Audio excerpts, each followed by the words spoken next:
Live from downtown Detroit, home of WDIV and Click on Detroit, Local 4 News at 5 starts now. A historic day across our nation and here at home. The coronavirus pandemic sparking sweeping cancellations of sporting events, schools, and major public events. People being urged to stay home in hopes of slowing the spread. The list of closures and cancellations is so long, we're going to run a crawl with them at the bottom of your screen. These are just the big, broad strokes. Just in, the NCAA has canceled March Madness. Also, that one hurts me. Also, Major League Baseball, the NBA, the NHL, and major college conferences have all pressed pause or cancel on seasons and tournaments. And the lights are going out on Broadway for a month. New York's largest tourist attraction has been shut down as the governor in New York has banned all gatherings of 500 people or more. And back here at home, major districts across the region canceling classes tomorrow so that they can try to prepare for possible more remote learning. Kids doing their thing at home. We want to get to Dr. Frank McGeorge with new information on the outbreak and the response. Doc? Yeah, Kim and Devin, certainly, the cancellations have been coming fast and furious all day, but we're not just talking about major league announcements, but also soccer games, kindergarten concerts, long-planned anniversary trips, and so much more as the Trump administration and the U.S. attempts to slow the spread of the virus by shutting it down. But the concern is also mixed with a lot of uncertainty. Empty airports filled with confusion today after President Trump announced sweeping travel restrictions from Europe to the U.S. In fact, not as strict as they first sounded. It was kind of panic because the airline had no idea what to do, what to say. The White House clarifying the 30-day ban, which starts tomorrow, will only apply to foreign nationals. U.S. citizens and their families can re-enter the country, but have to self-quarantine for 2 weeks. 26 European countries are affected, not including the United Kingdom. It's a world problem, and you do need separation in some cases. European goods are not banned. With now more than 1,300 cases reported across the country, President Trump proposing help for the sick, small businesses, and a payroll tax cut, while lawmakers scramble to find common ground and show Washington is helping those in need. And if their children can't go to school because the school closed, how do they afford child care? Senate Republicans are voicing opposition to a House proposal including paid sick leave, food assistance, and free coronavirus testing. This is as top health official Dr. Anthony Fauci says right now the U.S. testing system is failing. The idea of anybody getting it easily, the way people in other countries are doing it, we're not set up for that. But there is progress. NBC News capturing this video inside the lab at the University of Pittsburgh's Center for Vaccine Research, where scientists are working right now to find a treatment. The highly secure facility, just one of 12 labs nationwide to be given a sample of the virus. Now, with some lawmakers now in self-quarantine, the Capitol and the White House today announced they are cutting off public tours, limiting visitors to official business only. The White House says President Trump has no plans to be tested or go into self-quarantine after attending events last weekend with a senior Brazilian official who has, in fact, since tested positive. Back to the I know I sound like a broken record, but what we just heard Dr. Fauci say, not having a handle on how many people have been tested or a big mass number really hamstrings us. We 100% need to get a grip on the number of tests that are being done, the number of actual positive results, and the number of tests available. Sure. All right, Doc. Let's get to Mara McDonald, live right now with new restrictions just announced by Beaumont Hospital. Mara? Devin, they've got two new protocols in place. Number one is a coronavirus hotline. That's 248-551-7000. Before you ever show up at an emergency room concerned that you have coronavirus, they want you to call that hotline. They've got nurses staffing it, clinicians who will take you through a series of questions to determine what the best course of action is for you. Number two, starting tomorrow at all Beaumont hospitals, new visitor guidelines. Before you ever get into that hospital, you're going to be greeted and you're going to be asked a series of screening questions. Assuming you can pass those screening questions, they're going to allow 2 visitors at a time into a room, and they want those visits to be brief. They want you in and out. There's going to be no congregating in cafeterias or at the Starbucks, and they really don't want anybody 16 and under in the hospital either.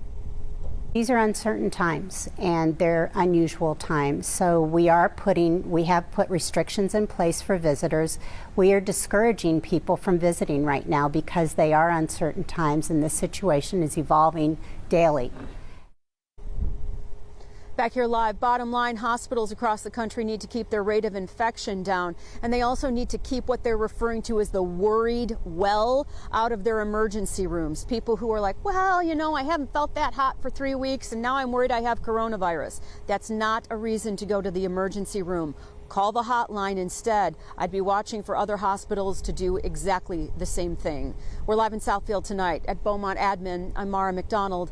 Back to you. Hey, from Mara and the doc, we want to turn now to Bernie because a list of pro leagues and colleges and high schools, sporting events, it grew exponentially today. Pretty unbelievable. Any major upcoming event is either been canceled or is going to happen without any fans. Right, so we'd say call ahead for anything. But one thing is certain, if you're a sports fan, you're going to get to know your family a lot better before this thing is over. College and pro sports have decided now is not the time to have their athletes compete. We've got highlights. Michigan was on the court at the Big Ten tournament when they were removed and headed for the buses.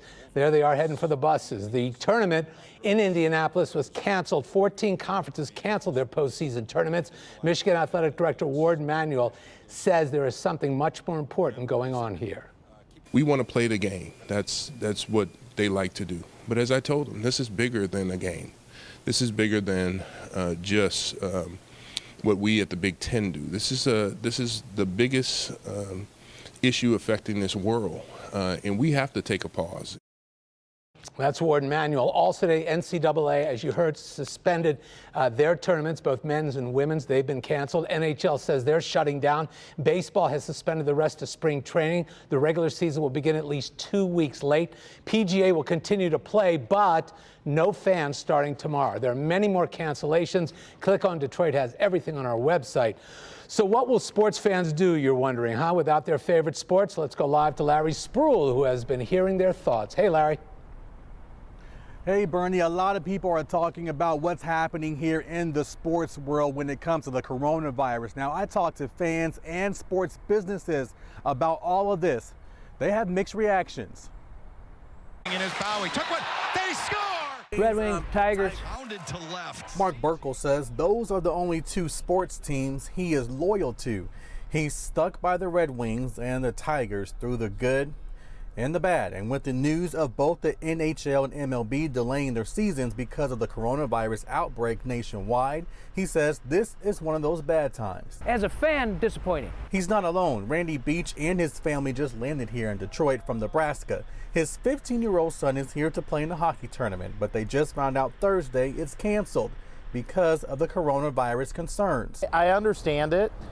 I feel bad. The 15-year-olds have worked since August to play. It's been a big financial and commitment to them. Hi, this is Doug. Can I help you? Doug Hassey works at Vintage Detroit Collection in Corktown. He says the news will affect his business. It's going to hurt, definitely, because now's the time we're counting on baseball. Now, the NBA, NHL, and MLB are saying they're taking these severe measures for safety reasons. It's disappointing, but I understand safety is the number one thing. For me, personally, I'd rather go watch a ball game and take my risk. He will score on the double.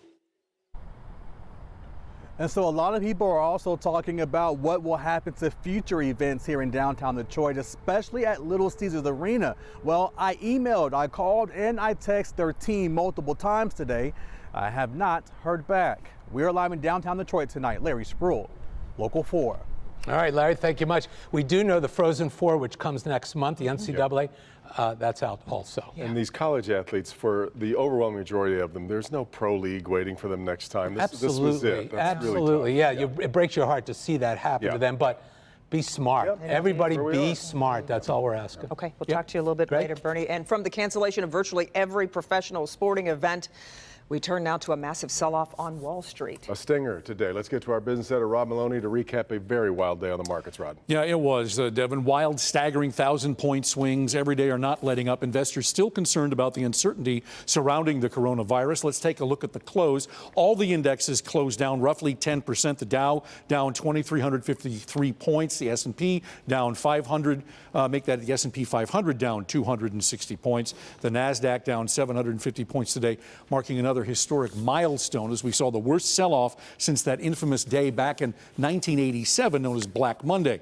This is the 13th of the last 15 days that the market closed down. It's lost 26%, and the fastest drop in history over that time. They stopped futures trading before the open and again during early trading this morning. The Federal Reserve saw it needed to move and immediately pumped an unprecedented $1 trillion into the economy, which slowed the downward spiral in Wall Street for a brief time, but the bears continued the sell-off. Hardest hit were the airlines, cruise industry, and bank stocks. Kimberly, back to you. Hey, Rod, thank you. And a short time ago, Mayor Duggan said Detroit schools will stay open, but assemblies, parent-teacher conferences, and field trips are all canceled. The decision to stay open or close comes with, of course, ramifications one way or the other.